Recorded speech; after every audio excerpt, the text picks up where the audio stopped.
My name's Benji and welcome to Dice vs Cards. Today we're looking at Valeria Card Kingdoms, a 1 to 5 player competitive game that has elements of card drafting because you need to pick the right cards that will enable your game plan, and tableau building because you're going to need to take those cards and expand your forces as you play, and the all important dice rolling because this is what is going to enable you to recruit those citizens, build those domains and do some stabby.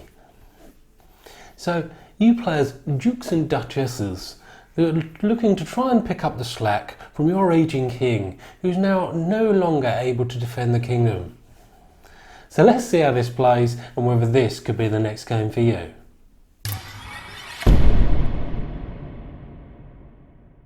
Now the object of the game is for you to be the player with the most victory points once the endgame conditions are met. Now the game comes with different card types. So in this top row you can see monster cards, the middle two rows citizen cards, and the bottom row domain cards. Now these card types are further broken down into set.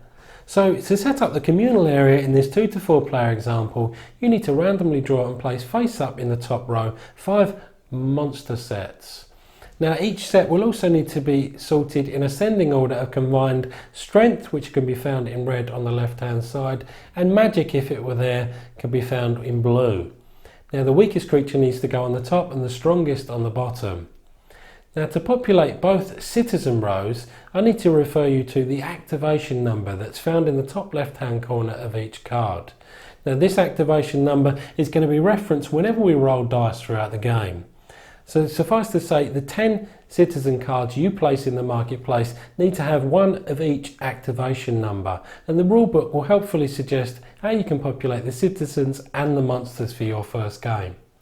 Now to populate the domain row, you just need to shuffle all the domain cards that come within the game and place 2 face down in each space, and then place 1 more face up to be the active domain card in each space. Now then assemble the remaining resource tokens, so gold, strength, magic and victory points. And then each player needs to start the game with both a starter peasant and starter knight card, and you can differentiate starter cards from their card back.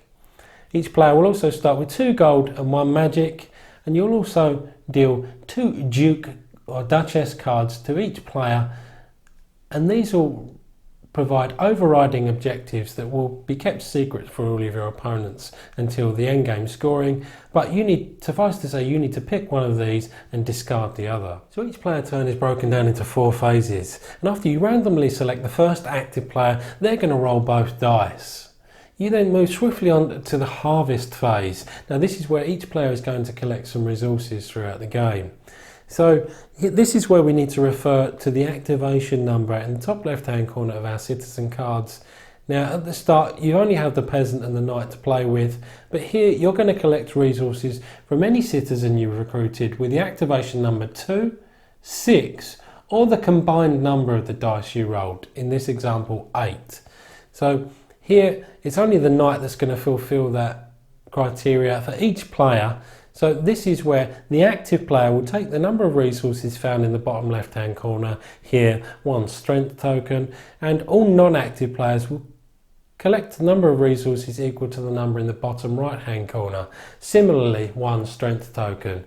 However, with citizens you buy throughout the game, there will be a disparity in what the active player and the non-active player gains.